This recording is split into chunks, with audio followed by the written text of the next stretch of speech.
Mais surtout, accompagner tous les mouvements du volant en tournant les deux bras. Bien évidemment, pas dans les stands pour faire des manœuvres. Ouais. On peut pas.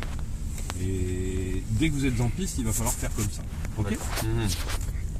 Quand vous allez arriver là, l'instructeur va vous donner le feu vert pour prendre la piste, puisque c'est lui qui dispose des 3 rétroviseurs. Ça veut donc dire qu'ils ne sont pas pour vous. Donc à aucun moment il faut regarder dans les rétroviseurs. Et pour cause, votre regard va être occupé en permanence par le regard des repères de trajectoire. Puisque la méthode pédagogique, c'est que ce sont des repères visuels qui vous servent de guide. Et vous allez devoir aller d'un cône, qui est un repère visuel ici, jusqu'au cône suivant, par le chemin le plus direct. Donc il suffit de tourner la tête ici, et c'est parce que vous tournez la tête que vos bras tournent. Ok. Donc on va littéralement d'un cône à l'autre par le chemin le plus direct. Ici, je vais regarder, non pas les deux cônes, parce qu'on ne va pas les chercher. On va chercher le cône qui est là-bas tout seul, et mon volant ne bouge pas. Il n'a pas bougé d'une seule fraction de seconde pendant tout le temps où j'étais. Alors là, il faut regarder les cônes, pas lui. C'est précisément ce que j'étais. Je m'excuse, je fais de l'image. C'est pas évident de pas être distrait. Alors justement, moi j'y arrive et c'est ce que j'essaie de vous transmettre, c'est-à-dire que comme l'être vivant va là où il regarde, si vous voulez avoir une trajectoire qui vous permette d'exploiter le potentiel de la voiture, il faut que la voiture soit stable, il faut qu'elle bouge le moins possible. Or, cette trajectoire-là permet de faire en sorte que la voiture aille le plus vite possible, puisque c'est là qu'on braque le moins. Très bien. Maintenant, la stabilité de la voiture, elle est au prix de la position des mains sur le volant de 9h15 et de la qualité de votre regard sur les repères de trajectoire.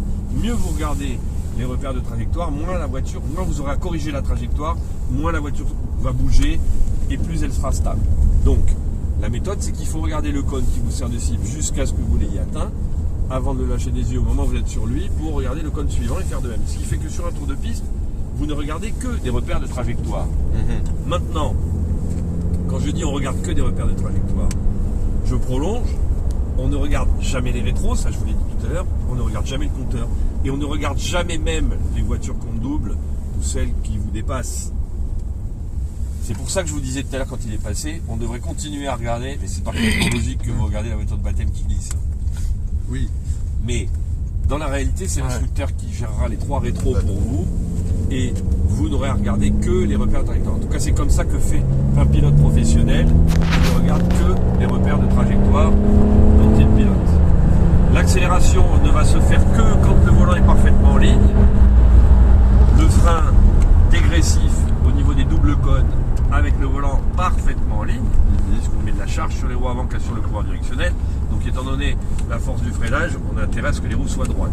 Accélération et frein, roue droite. Et quand le volant est braqué, on est en piste, on ne doit surtout pas accélérer, on vient de voir qu'on ne peut accélérer qu'avec les roues droites, mais on n'est pas censé perdre du temps puisqu'on est sur un circuit. Donc si on ne peut pas accélérer, qu'on ne peut pas ralentir, on roule donc à vitesse constante. Chaque fois que votre volant est braqué, Vitesse constante. vous mettez votre pied sur l'accélérateur. Dès que le volant est braqué, hop, pour maintenir cette fameuse vitesse constante. Et voilà, tout simplement. Et on va garder la vitesse constante jusqu'à ce que le volant soit droit. Accélération, frein, vitesse constante. Tout ça avec les mains de 9h15 et avec la projection de votre regard qui vous permet d'un cône. Avez-vous des questions? Non, c'est clair. Parfait. D'ailleurs, on entend bien le bruit du moteur. J'accélère pour le volant droit. Je maintiens mon allure constante. Volant braqué. J'accélère pour le volant droit. Et je freine dégressivement volant droit. Et je remets mon pied sur l'accélérateur pour maintenir ce fameux filet de gaz qui me fait rester à vitesse constante. Et voilà, messieurs. Mais le fait d'être sur une propulsion, on arrive à garder cette... Ça ne change rigoureusement rien, puisque ça satisfait dans tous les cas les lois de la physique. C'est exactement les mêmes règles. Pourquoi on n'accélère pas les roues braquées? Parce qu'avec une propulsion, vous allez saturer les roues arrière, donc la voiture va survirer. et qu'avec une traction, vous allez accélérer les roues avant, vous allez saturer les roues avant, donc la voiture va sous-virer. Dans les deux cas, vous allez perdre la trajectoire idéale. Ok. Donc même raisonnement pour les. C'est exactement la même chose, la même manière de piloter. Voilà, je vous laisse aller voir mon